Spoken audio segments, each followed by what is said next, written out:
자, 고린도전서 오늘 어디 나가죠?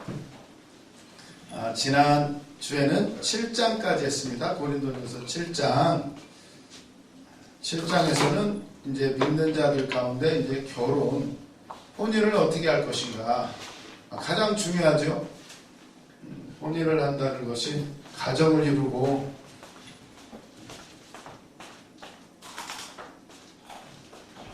가정도 이루고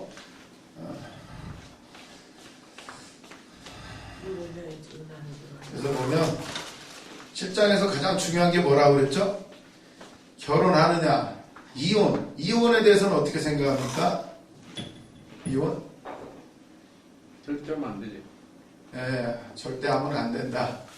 근데 보면 사도 바울이 원하는 논점, 처음에는 결혼하지 말아라요. 사도 바울이 나처럼 혼자 지내라. 그러나 정욕이 불릴 듯이 하면 결혼하는 게 낫다. 그러나 결혼하면 어떻게 되느냐? 서로 분방하지 말아라. 각방 쓰지 말아라. 왜냐하면 각방 쓰다 보면 잘못하면 또 유혹을 받을 수가 있으니까 같이 지내라는 그 부분은. 그리고는 만약에 이혼할 수 있는 경우, 진짜 괴로운 경우가 있죠. 특히나 오늘날, 옛날에는 더했죠. 남편들한테 막 맞기도 하고 그런 분들도 있고, 그럴 경우에는 참 우리 믿음 때문에 힘든 경우가 많아요. 근데 이혼을 하라는 얘기는 아니지만 성경에서는 더 중요한 게 뭐다? 부르심을 생각하라. 부르심. 계속 강조하는 게 부르심이에요. 재혼했느냐? 이혼하지 말아라. 이혼했느냐? 재혼하지 말아라. 근데 재혼했느냐? 그러면 죄가 됩니까? 성경을 자세히 읽어보시면 그런 거 가지고 안 따져요, 사실은. 그러나 우리는 교회 안에서 덕을 세워야 되니까,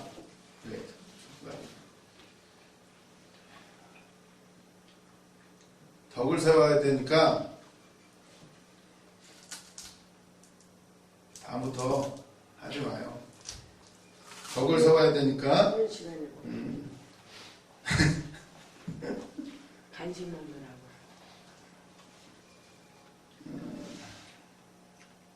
신중하게 하라는 거예요. 그리고 그러니까 가장 중요한 거는 종말론적으로 우리는 이제 예수 믿고 주님이 오실 날을 기다리는 사람들이다. 항상 모든 것을 부르심에 받게. 부르심을 생각하면요, 신중히 결단을 해야 돼요. 그것도 이혼도 화평한 중에. 그리고 안 믿는 자가 진짜 당신하고는 종교 때문에 못하겠다. 그래서 우리나라에도 이혼 사회 중에 허용되는 경우가 여러 가지가 있지만 배우자의 부정이나 그러죠. 예수님도 그거에 대해서 얘기하죠. 부정한 일을 했을 경우에는 그 외에는 마누라를 버리지 말아라. 율법서에도 나와요. 모세 오경에도 나오고 예수님도 거기에 대해서 말씀하시는데, 원래는 너희들이 완악하기 때문에 이혼 증서를 써주고 이혼을 시켜라 이렇게 말했던 거예요. 사실은 본래 뜻은 한 몸이기 때문에 나누면 안 된다 였는데, 거기서 이제 갈라지게 되죠. 그래서 이제 그런데 이제 사도 바울은 그거를 다시 재해석을 하면서 가장 중요한 건 우리가 부르심이다. 지금은 말세다. 종말이 다가오는데 그거 우리가 할 일이 많으니까 그걸 먼저 생각하라. 이런, 그러니까 각자가 받은 대로 하시면 돼요. 결론은 다른 사람에 대해서 비난하는 거. 그러니까 교회 안에서 그런 일들이 많았던 거예요. 고린도 교회 안에서.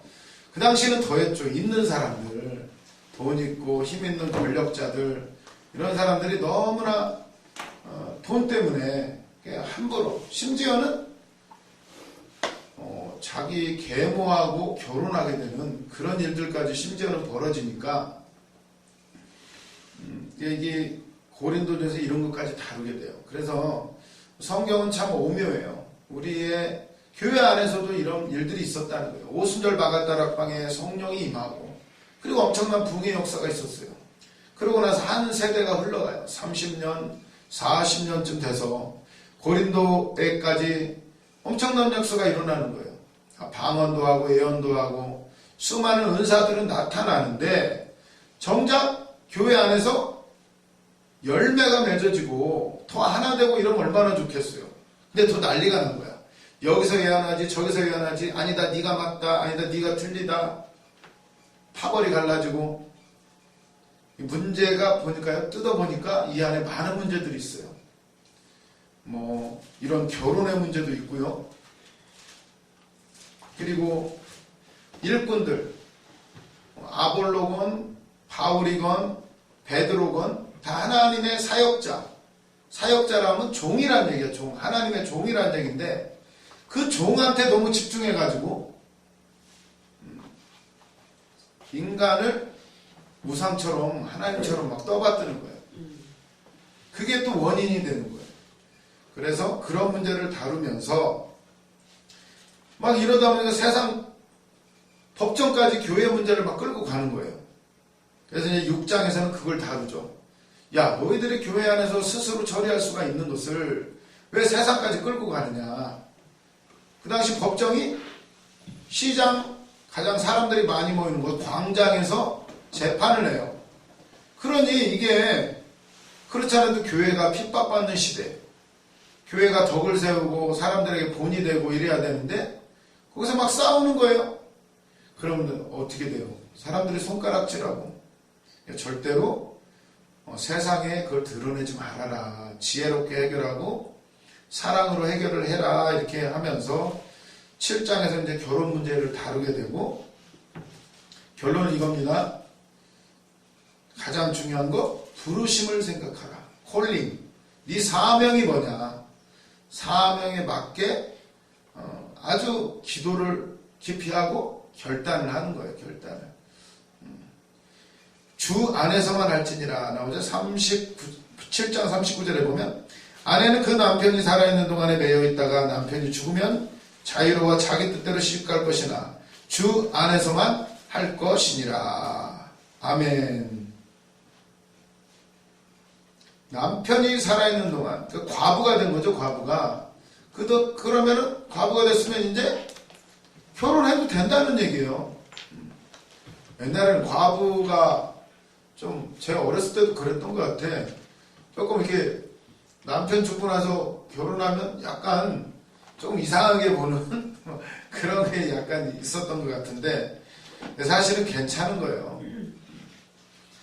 남편에 있을 동안 남편한테 매이지만 이제 남편이 죽고 나면 자유로운 거죠.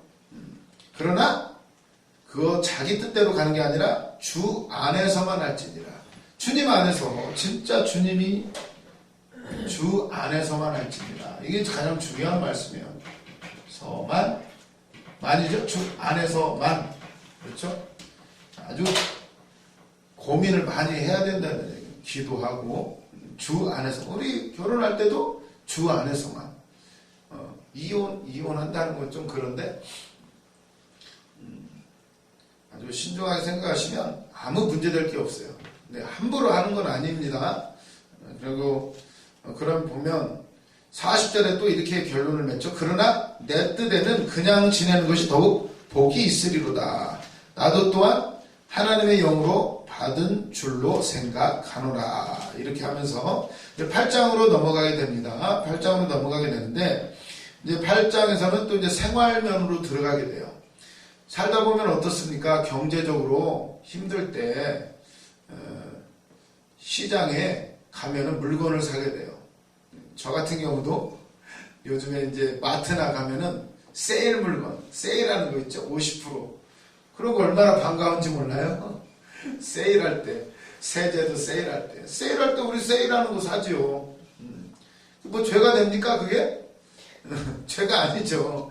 근데 참 그러기는 해. 좀 그런 것만 찾고 다니니까 편의점 가도 1+1 이런 거를 먹지요. 우리는 내가 좋은 거보다 그렇게 살아가는데 이 당시에도 말이죠.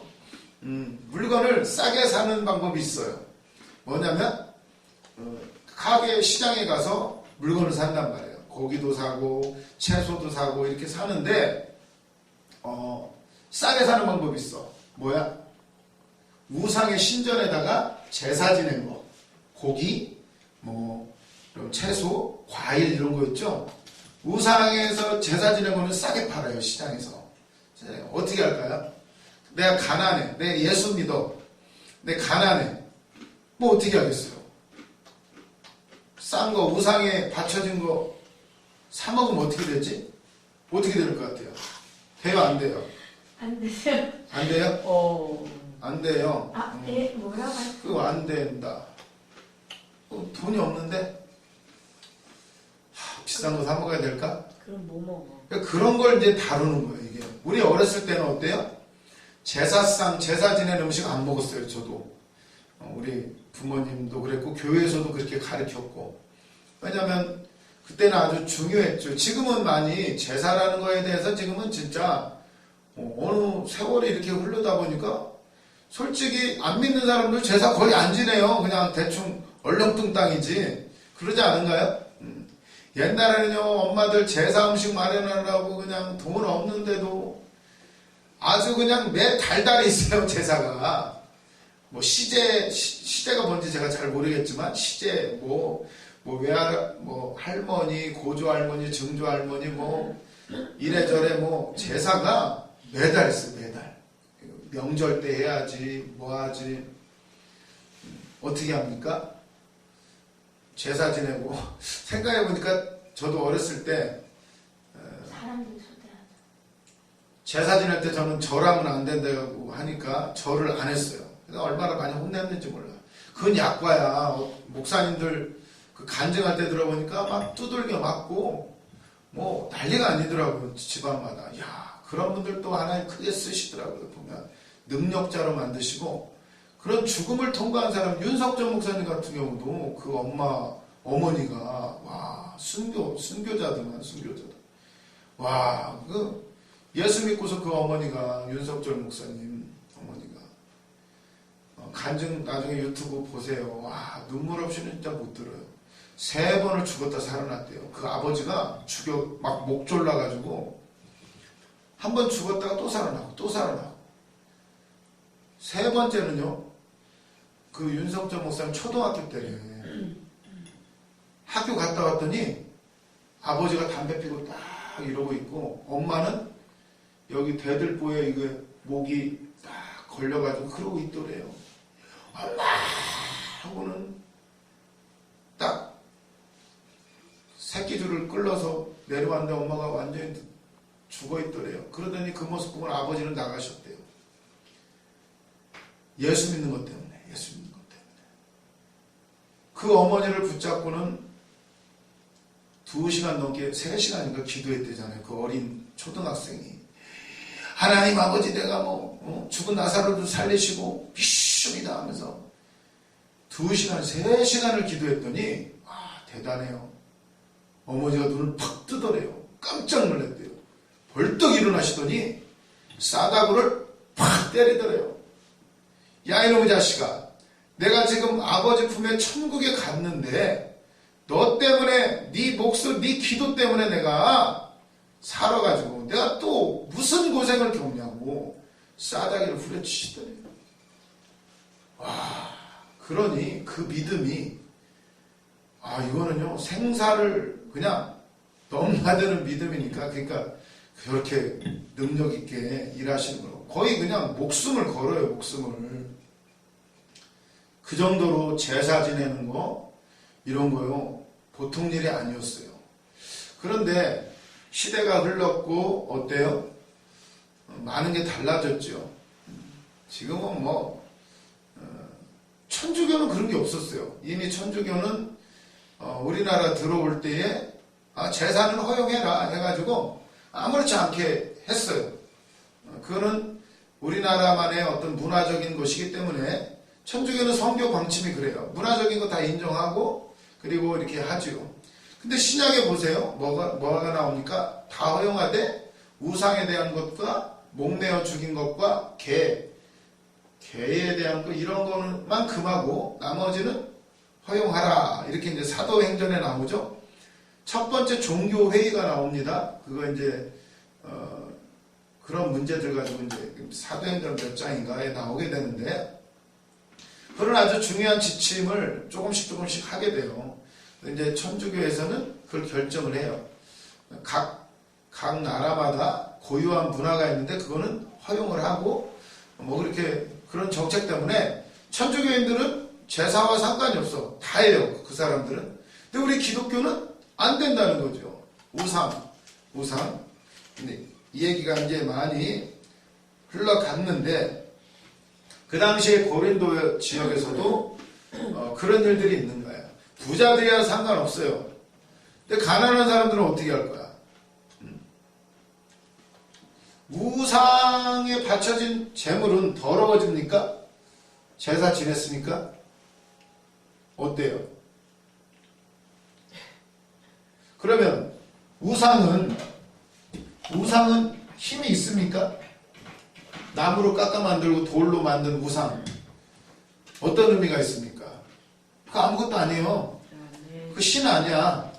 오로지 신은 유일하신 하나님밖에 없어요. 그죠? 그러면 우상에 바쳐진 음식들 이런 음식들은 뭐예요? 우상은 아무것도 아니에요. 그럼 거기에 바쳐진 음식이라고 해서 부정해집니까? 사실은 상관이 없어. 그럼 먹어도 되네? 그렇게 됩니까? 고민을 하라는 거야. 그런 문제들을 고린도 교회 안에서도 많은 문제가 생기는 거예요. 그래서 보면 그거에 대해서 이제 얘기를 합니다. 8장 1절 우상의 제물에 대해서는 우리가 다 지식이 있는 줄을 아나 지식은 교만하게 하며 사랑은 덕을 세우나니 우리가 이제 교회 안에서 많은 이런 일들이 많아요. 이렇게 해야 되느냐 저렇게 해야 되느냐 말씀해 보면 어떤 사람은 이걸 주장하고 어떤 사람은 저걸 주장하고 그러다 보면 교회 안에서도 말씀 가지고도 싸우게 될 수가 있어요. 그럴 때 어떻게 해야 되느냐 이 말도 있고 저 말도 있는데 그럴 때 중요한 원리가 나오죠. 1절에 지식은 교만하게 하며 사랑은 덕을 세우나니 이렇게 나오죠. 지식은 어떻게 됩니까? 많은 지식이 있지만 우리가 성경도 많이 알긴 알지만 이거는요 교만하게 돼요. 지식만 있으면 거기에 뭐가 들어가야 된다? 사랑이 들어가야 된다. 사랑은 덕을 세운다. 이게 중요합니다. 지식 있어야 돼요. 그런데 거기에 사랑이 들어가야 돼요. 그러면 덕을 세워요. 지식을 가지고. 덕이라 하면 두루두루 화평하고 두루두루 덕이 돼 본이 되는 거죠. 그래서 우리가 예절이라는 게 왜 필요해요? 덕스러워야 돼. 예배 드릴 때도 어때요? 딱 자세를 딱 잡고 앞에서 목사님들이 설교할 때도 막 왔다 갔다 하고 막 앞에서 막 여기 앉아있는 사람이요 다리 달달달달 떨고 이러면 어떻게 될까요? 되게 신경 쓰여요. 그런 거야. 덕이야 덕. 계속 들락날락하고 들락날락 해봐요. 어떤 사람들은 그런 사람들도 있죠. 간혹 계속 들락날락 해봐요. 옛날 같았으면 짤 없었어요. 어디 예배 시간에. 지금은 너무 자유로운데 진짜 화장실이 급하고 이런 거는 어쩔 수가 없는 경우는 있지만 근데요 이제 너무 자연스러워 이제 핸드폰 그냥 뭐 수시로 핸드폰만 보고 있어 그냥. 요즘 애들 그렇죠. 주일학교 뭐 이런 데 가면 참 그런 문제가 참 많아요. 덕이 중요해요. 덕. 그렇다고 해서 애들 맨날 뭐라고 할 수도 있나요? 교회 안에서 참 어려운 문제야. 예, 목사님마다 방침이 다 있겠지만은 아무튼 이 덕이라는 것을 중요해요. 지금 고린도 교회 안에서 문제가 뭡니까? 서로 권리 주장만 하는 거야. 말씀에 이렇게 나와 있습니다. 누구는 또 다른 말씀을 가지고 와서 이거 잘못됐습니다. 지식을 가지고 어떻게 돼요? 서로 자랑하고 서로 다투고 교만해지게 돼요. 서로 무시하게 되고. 그런데 어떻습니까? 사랑이 들어가면 서로 덕을 세우는 거예요. 내가 참는 거예요. 그리고 내가 양보하고 서로 그렇게 해봐요. 그럼 문제될 게 하나도 없어요. 그런데 이 지식 가지고 서로 잘난 체 하려고 하다 보니까 문제가 생기게 되는 거죠. 아주 이제 8장 1절에 중요한 원리가 나와요. 이 우상의 제물에 바쳐진 이 음식, 이 문제를 이제 사도 바울이 지혜롭게 이제 말씀을 하면서 어떤 규칙을 세워나가요. 그래서 보면 2절, 만일 누구든지 무엇을 아는 줄로 생각하면 아직도 마땅히 할 것을 알지 못하는 것이오. 우리가 이제 막 은혜 받고 막 말씀 하나씩 깨달으면 얼마나 즐거운지 몰라요. 그러면 꼭 다 아는 것 같아, 내가. 나 이거 아는데. 그런데요, 좀 지나고 나면요, 와, 말씀은 참 오묘해요. 그 한 말씀에도요, 또 깨달아지고 또 깨달아지고, 와, 목사님들 영성 있는 분들이 하는 말씀은요, 또 달라. 같은 얘기인데 얼마나 다른지요.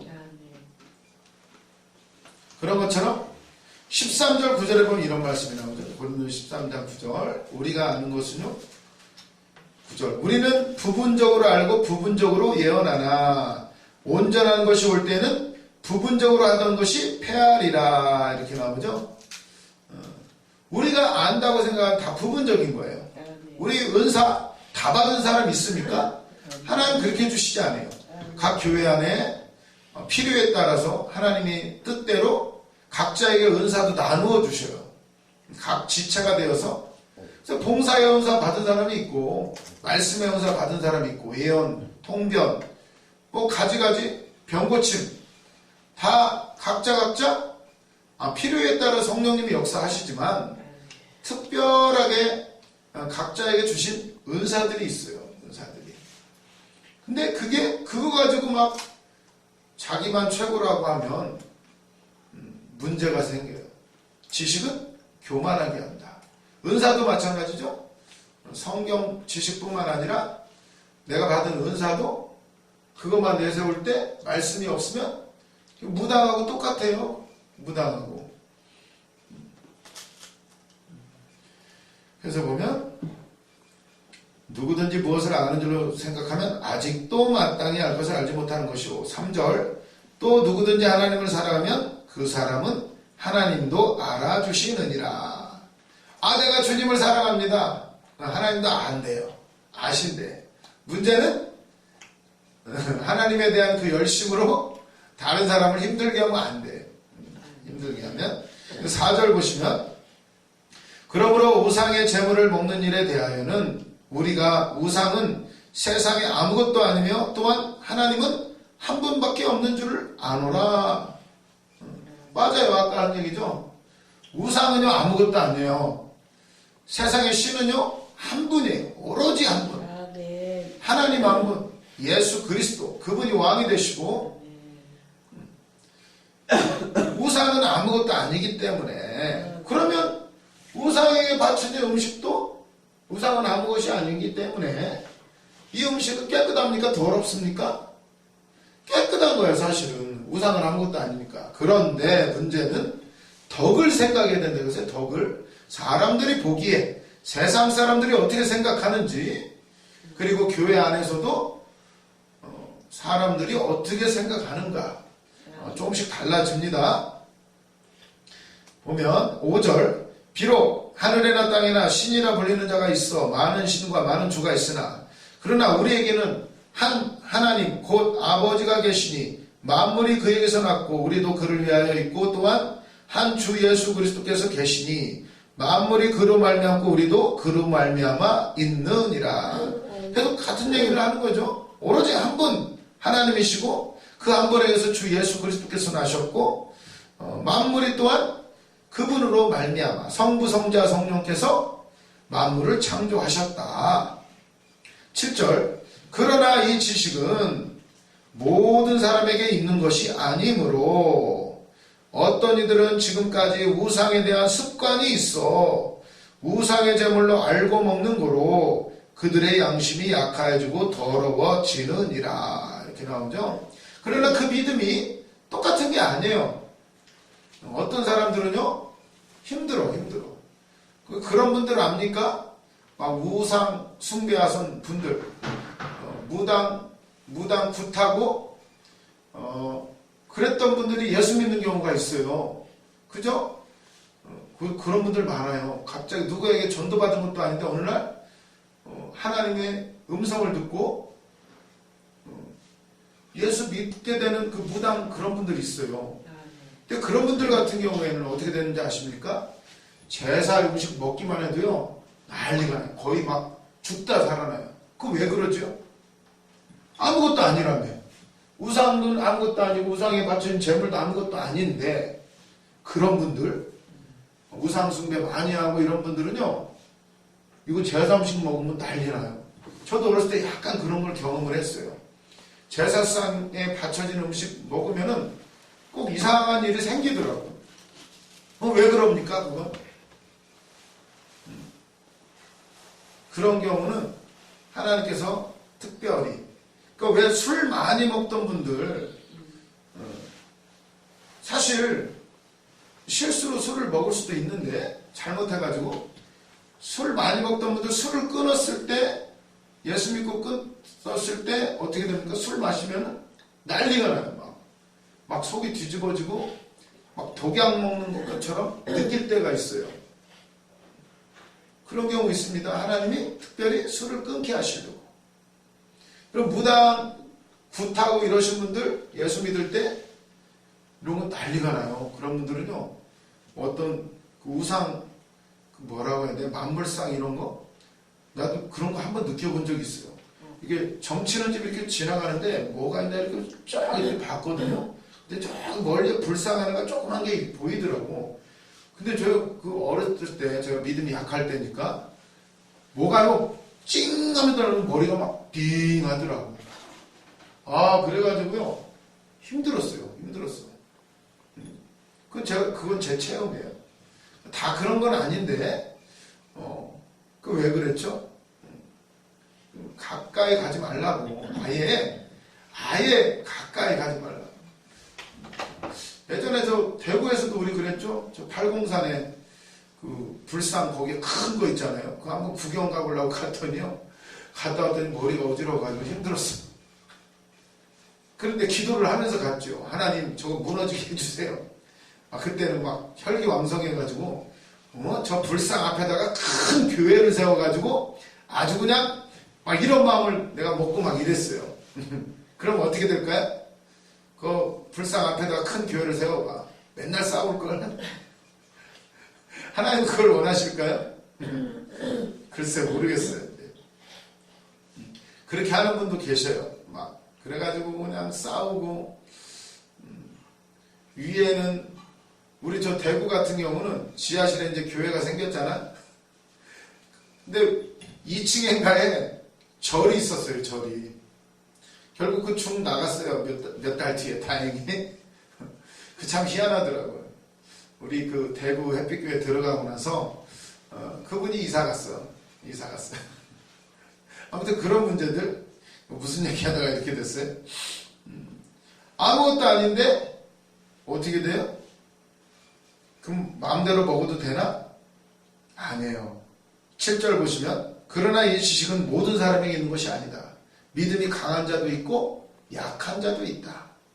그러면서 어떤 이들은 지금까지 우상에 대한 습관이 있어서 우상의 제물로 알고 먹는 거로 그들의 양심이 약하여지고 더러워지느니라. 하도 우상에 대한 습관이 있다 보니까 그래서 아직도 하나님을 제대로 알지 못하니까 어때요?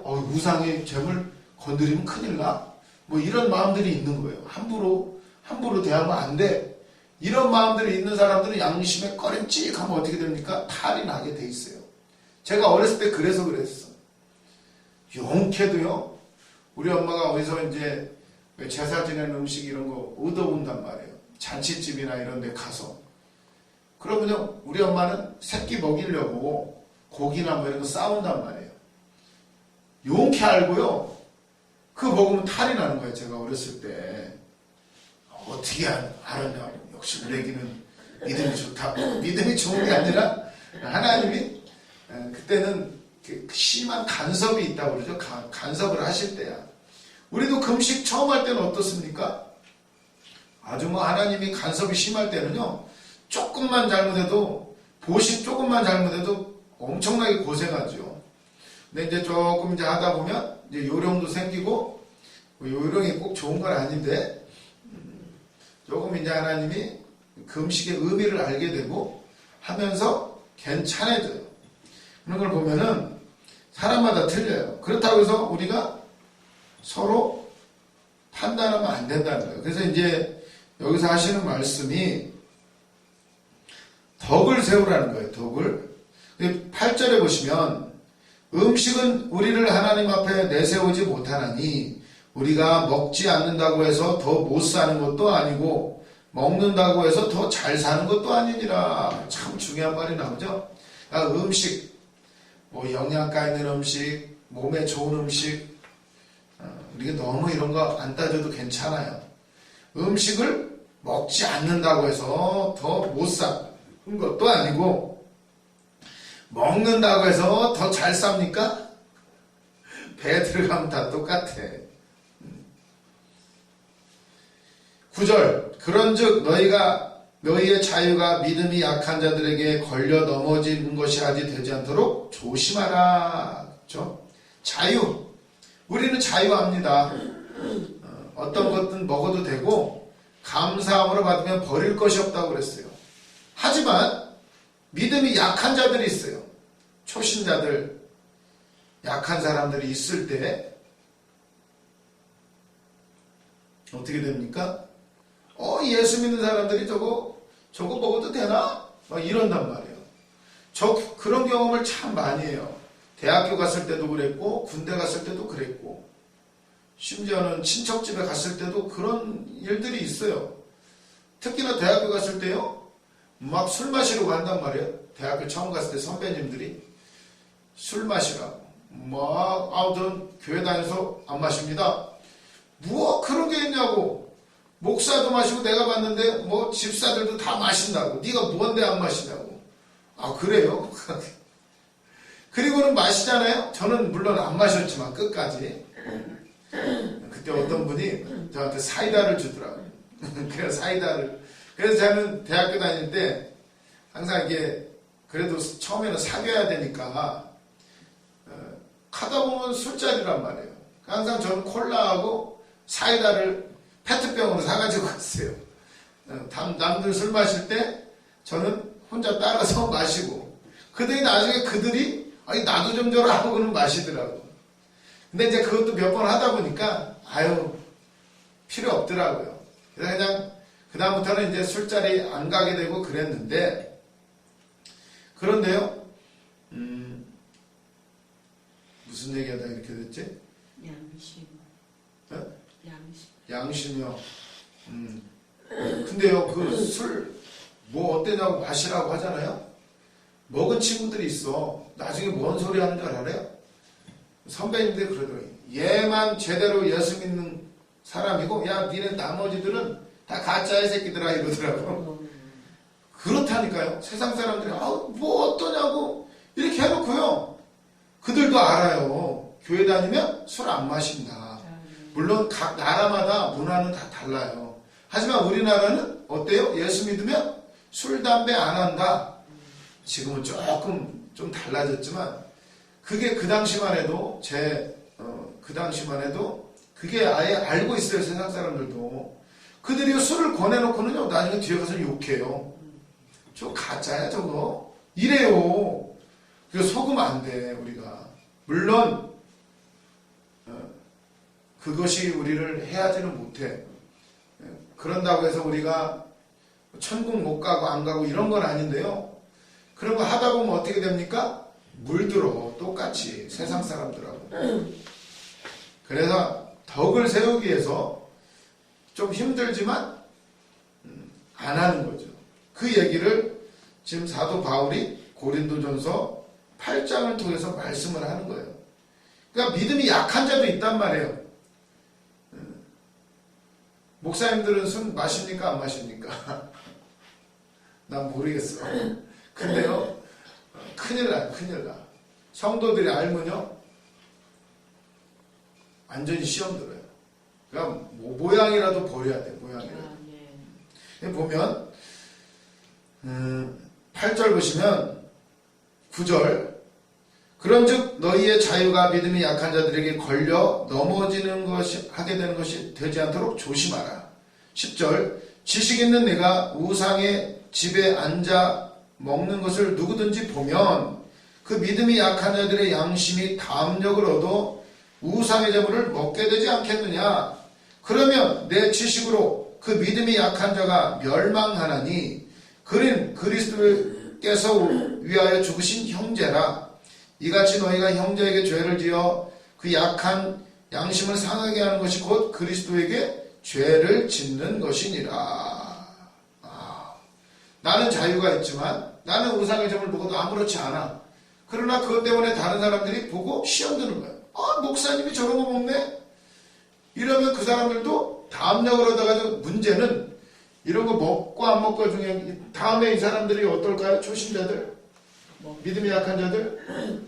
나중에 이제 어떤 교회 안에서 일이나 어떤 일이 생길 때 어떻게 합니까? 자기 주장만 해요. 이제 뭐 옛날에 이런 것도 괜찮던데 뭐 다른 거 뭐 더한 것도 이제 또 요구를 하게 돼요.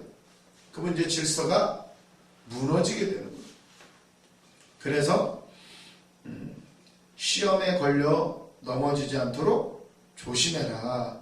그 양심이 약한 형제에게 죄를 짓는 것은 곧 누구에게 죄를 짓는 것이다? 그리스도에게 죄를 짓게 하는 것이다.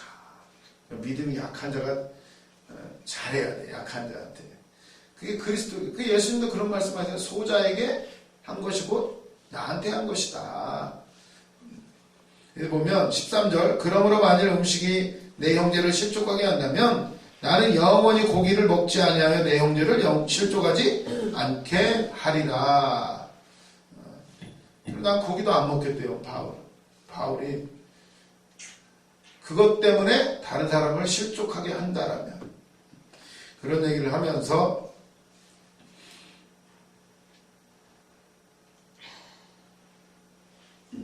그러니까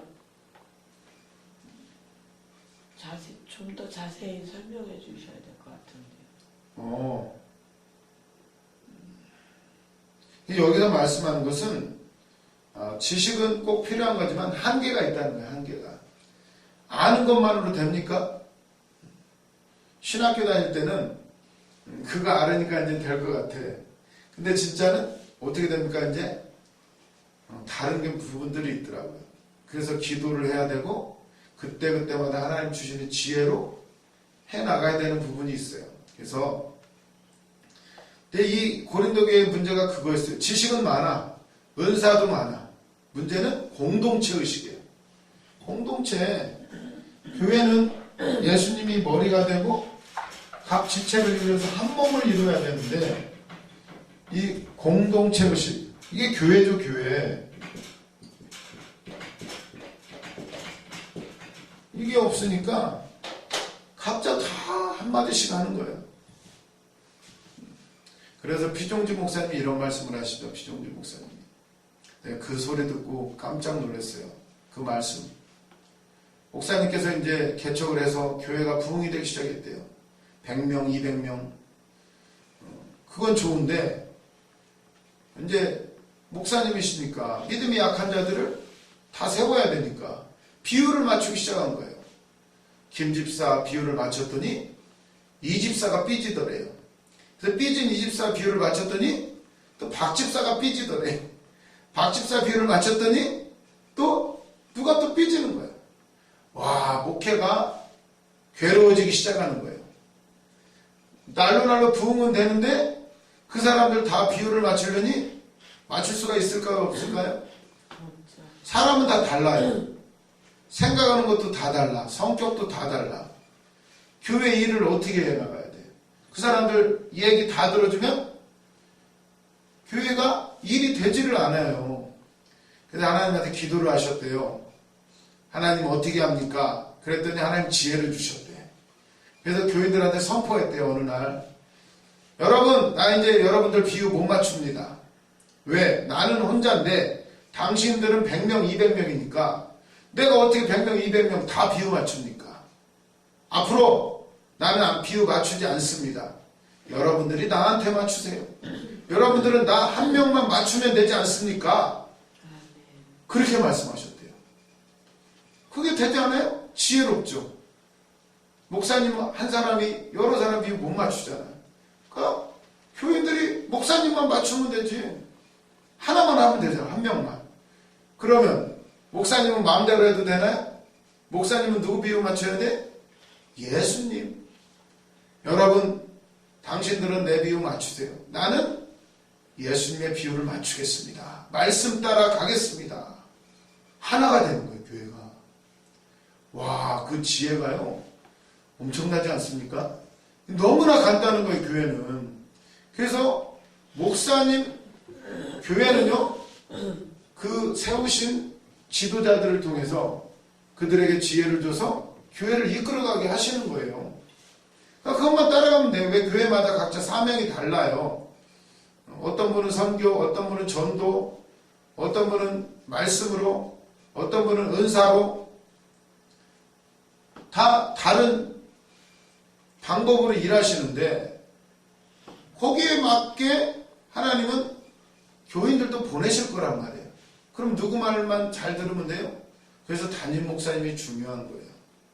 부목사들 아무리 많아도 부목사도 담임 목사님 따라야 돼. 나중에 뭐 개척을 하면은 어쩔지 모르겠지만 그래야 하나가 되는 거예요. 그럴 때 그 교회를 통해서 이루실 일들을 하나님이 하시는 거죠. 각 개교회가 잘 그 직분을 감당할 때 그래서 노회가 있고 총회가 있고 총회가 한 교회가 되는 거죠. 많은 교회들이 하나처럼 움직이게 되는 거예요. 주님은 이렇게 하는데 참 우리는 비교하기를 참 좋아해요. 어디 교회가 좋다, 어디가 좋다. 다 상관없습니다. 우리가 있는 이 자리가 하나님이 보내신 자리예요.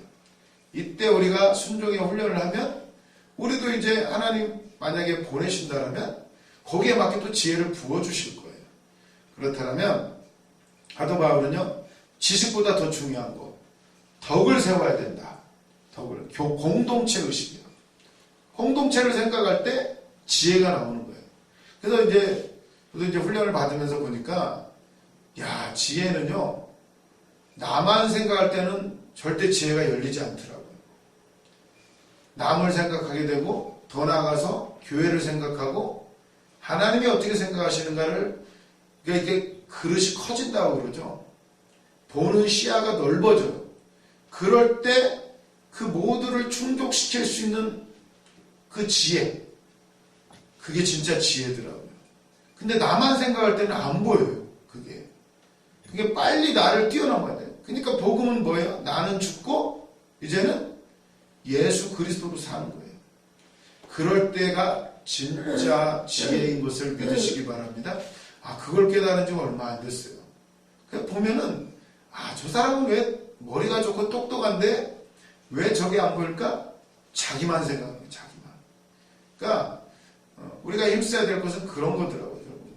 교회를 생각하고 여러 사람들을 생각하고, 그리고 목사님, 하나님 비유, 그러니까 우리 목사님께서 하시는 말씀이, 야, 하나님은 고사하고 눈에 보이는 목사님 마음만이라도 먼저 알아라. 목사님은 항상 그런 말씀을 하셔요.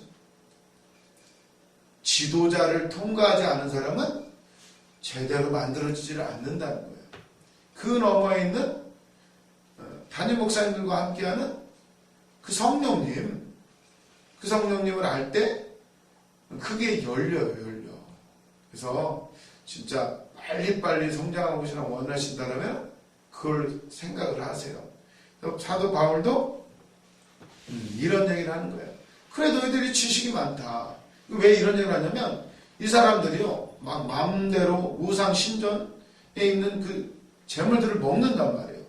그걸로만 끝납니까? 그걸로 끝나는 게, 문제는 그걸로 시작을 해서 그 당시에 수많은 행사들이 있었어요. 고린도 시에.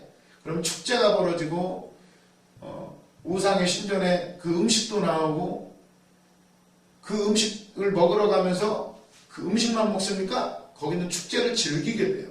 하다 보면 뭐하게 돼? 그 이상한 문화에 물들어가기를 시작을 하는 거예요. 이미 그걸 떠나려고 우리가 교회 안에 들어왔는데 또 그 행동을 다 따라 하기 시작하는 거예요. 그래서 사도 바울이 단호하게 말하는 거예요. 하지 말아라. 하지 말아라.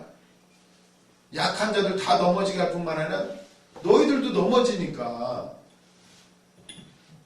그 얘기를 이제 9장에 가서 더 이제 얘기를 합니다. 권리의 종이 되느냐 아니면 섬기는 자유인이 되느냐 이 얘기를 하게 됩니다. 쉬는 시간 갖고 또 나누도록 하겠습니다.